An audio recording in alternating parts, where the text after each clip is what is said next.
Yo, it's Trent. Welcome to week 14 of NFL predictions. After last week, we are 112 and 80. Those are good numbers. I'll take that, especially for year one of doing the predictions. I like it, right? So for Thursday night, tonight's game, right, we have the Patriots at the Steelers. Now, I have to take the Steelers, right? And it's going to be a close game. I'm calling it Steelers 14-10. You may be asking, what's wrong with New England? Everything. It's true. I mean, you don't even have to ask. I bet no one's asking what's wrong with them. If you watch the game, you know it's everything. I don't even know why I said that.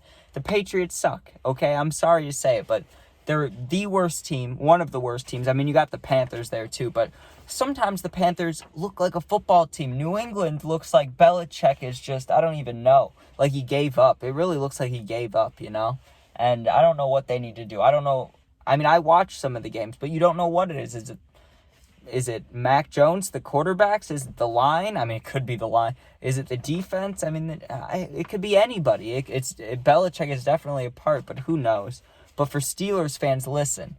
You get the win because you're playing the Patriots, right? But you have Trubisky playing. And listen, Trubisky, I'm a Bears fan. I love the Bears. He is not a starting quarterback, okay? He'll be backup, and he'll do good probably. He'll do good enough to win the game this week. That's good. But you want Pickett back. Trust me on that, okay? Trust me. But Steelers, 14-10. Next, we got Texans at Jets.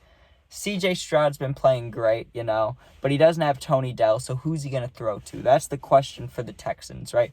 Who's he got to throw to? He does have other receivers, but they just haven't made an impact like Dell has, especially both of them being rookies coming in together. Where's he going to find that really good connection with another receiver, But they're playing the Jets, and you can argue it's at home in New York, but let's be honest. The Jets are bad, and I get poor Zach Wilson. They're using him as a scapegoat, whatever you want to say. But on the other hand, he's not playing great either. But he needs a better situation. It's double-sided. But then you look, and I hate to be a bias here, but it's true. You look at Zach Wilson, you look at Fields. Same draft, both playing on bad teams. Fields, honestly, has outperformed him besides the fumbles. But you think about him breaking records, rushing, doing things like that, both on bad teams. You can still perform and be on a bad team, but, Wilson has to do better. But I understand what they're saying. He does need help around him. Anybody does. It's true, okay? But I have to take the Texans 28-13 just because the Jets are one of those teams where it's like you could see them winning, but it would take a lot, But next we got Rams at Ravens. This is a good matchup, or it would have been a really good matchup. The only thing is Nacua is questionable, right? Puka Nacua. So with him being questionable, you just got Kupp out there, who is a great receiver, but he's been disappointing this year. There's no way around it. I know he's had the injury. He kind of just came back a little bit ago, but he hasn't been great like he was, a season ago or 2019, whenever he was really good. Remember that season where he was the leader? Was that last year? I think so. I don't remember fully, but he was really good, and now he's just not that as good. So, it's tough because the Rams need both the receivers. If they have both of them, Nakua's playing too, I have confidence. But the Ravens are really good. Lamar's playing the best he's played, and it's at the Ravens' home stadium. So I have to take the Ravens 35-28. Close game, right? Panthers at Saints, that game is going to be rough to watch. I mean, unless you're a Saints fan, then you got a chance of being happy, right? Because it's a confidence boost game. The problem for the Saints, even though they're at home, and I have the Saints winning, trust me, 17-3, I got the Saints winning, but who's your quarterback? Carr's questionable or hurt, whatever, right?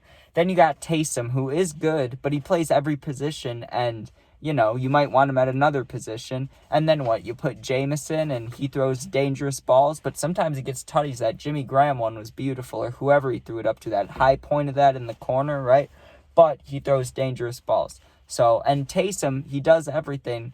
The only problem with that is eventually you get tired or hurt if you're doing everything for everyone, So, who knows? But I have to take the Saints 17-3 because they're playing the Panthers. That's Patriots level, Next, we got Colts at Bengals. Now, Browning last week did really good, but you have to ask yourself, because he's a backup, we haven't really heard of him besides this one game.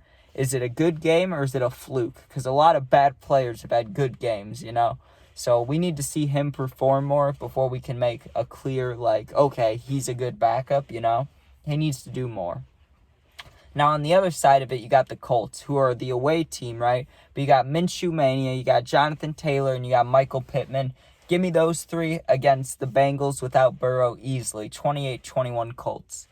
Next, we got Buccaneers at Falcons. Now, listen, Baker Mayfield, say what you want about him, but he is a starting quarterback. He's playing like one, even if he's not great or living up to his number one pick or whatever he was on the Browns, He's still a quarterback. He's throwing the ball. He's zipping it to Mike Evans, who's a great receiver, too. He's got some health. He's got a young tight end, and they have a pretty good line. Because think about it, they had to protect Brady, and now he gets to come in, And they're making a little push, but they need some help. Now, the Falcons are good. The Falcons have, one game on the Buccaneers?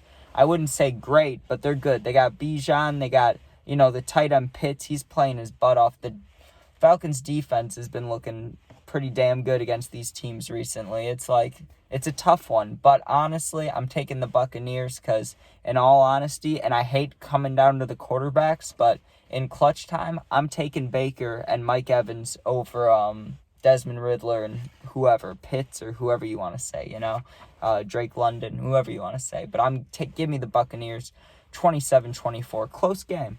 Wouldn't be surprised if the Falcons do pull that one out at home. Next, we got the Jags at Browns. Now, this is, come on. It's tough. If Lawrence plays, then you got to take the Jags. Against Joe Flacco, an old Joe Flacco, who balled out last week, you can't lie, right? But I have to take the Jaguars because there's a chance Trevor Lawrence plays. And assuming he does, you have to take the Jaguars because I'm sure Flacco can beat C.J. Beathard. If it's backup against backup, give me Joe Flacco. But it's most likely because he's feeling good, Trevor Lawrence. I bet he'll play. So give me the Jaguars, 28-24. Now, we got the Lions at the Bears. If you were betting on any of those games, I would say, trust my judgment on all the picks. But up to now, don't listen on this one. I'm a delusional Bears fan. I love the Bears. Lions at Bears, give me the Bears. 35-17, okay? They're going to win 5 in a row, 9-8, wild card, playoffs, go Bears, right? Now, I'm not going to go on a whole rant about the Bears because no one wants to hear that shit from a delusional Bears fan. But let me just give a tiny, tiny bit of insight, okay? Just so you don't call me crazy. Just so you're like, okay, I guess that makes somewhat sense. Here's the sense. Defense, 8 turnovers the last 2 games. We just barely lost to the Lions because we choked in the last 2 minutes. You go look at that game from 2 weeks or 3 weeks ago. It says crazy ending. You see a sad Fields face. Not this time. At home, cold game. Goff sucks in the cold. Give me the Bears. They get however many turnovers, 4, 5, 6. It doesn't matter. They're going to get them. They're going to win. And then they're going to go on a roll because they play shitty teams after that. Amen. Go Bears. Okay. Next, we got Seahawks at 49ers. In the 2010s, when I was a little younger, when I was 10, 11, 12, 13, these were great games. It almost felt like a rivalry. It pretty much is. These were great games when the Seahawks played the 49ers. Colin Kaepernick versus the Legion of Boom. It was beautiful, right? But nowadays, they're still pretty good. You got Geno balling out. And then you got Purdy balling out. You got a veteran quarterback and a young guy. But the 49ers, everyone says it because it's true. They're the best built team. They have absolute dogs everywhere. And they just handled the Eagles with ease, putting up 42 against them, right? So, you know what I'm going to say. Give me the 49ers, 45-38. I put 38 because the Seahawks are ballers. I think they'll compete. But I think even though it's a close score at the end, the game's not going to look so close. All right. Vikings at Raiders. The Vikings going to play Dobbs or the rookie. I think they'll play Dobbs even though, he lost to the Bears. But I don't know. Didn't he get hurt? I don't remember exactly. I don't know what the Vikings can do for quarterback. But either way, I trust Davante Adams and McConnell, but especially Davante Adams and anybody over Dobbs or a rookie. So, and the Raiders at home, 21-17 Raiders. Next, we got Broncos at Chargers. Broncos are playoff bound, okay? I love Russell Wilson. I'm being a little bit biased, but come on now. They've won however many in a row, 4 or 5, I don't know. Russ is balling out. everybody was giving him crap last year for having, like, the movie quotes. And you see what Marshawn Lynch says about him. He says he's a bad teammate. I understand he's a little weird, okay? But he's balling. I love Russ. And I want to see him come back to his playoff version of him and just win, right? I love Russ. He didn't deserve that play on the 1-yard line. I don't know why that happened. That wasn't fair, okay? So give me the Broncos 35-13. Chargers are playing kind of sad, but Khalil Mack leads the league in sacks. Ooh, there you go. Bills at Chiefs. If this game was 2-3 years ago, this would be the game of the year, I bet. This would have been the Eagles-49ers game, right? But guess what? Both teams are kind of They're recently, at least. The Chiefs, though, are still, they're probably Super Bowl bound unless Miami or the Ravens or the Bears or someone, big contender comes back, maybe the Cowboys. You got to assume that the Chiefs are going to the Super Bowl, right? So they both need this win, but give me the Chiefs 38-35, close game, right? Now, the Eagles at Cowboys is tough to say because both teams lost recently, or I guess not the Cowboys, but, the Cowboys, when they were playing really good teams, they lost. Eagles are really good teams. They count as that. I know I said that dumb, but I was just trying to compare. The Eagles are a good team. They're going to beat the Cowboys, even though it's at Dallas. Give me the upset. Give me the Eagles 42-28.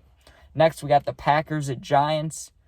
I should pick the Packers. You should pick the Packers. I'm picking the Giants because fuck the Packers. 24-21 Giants.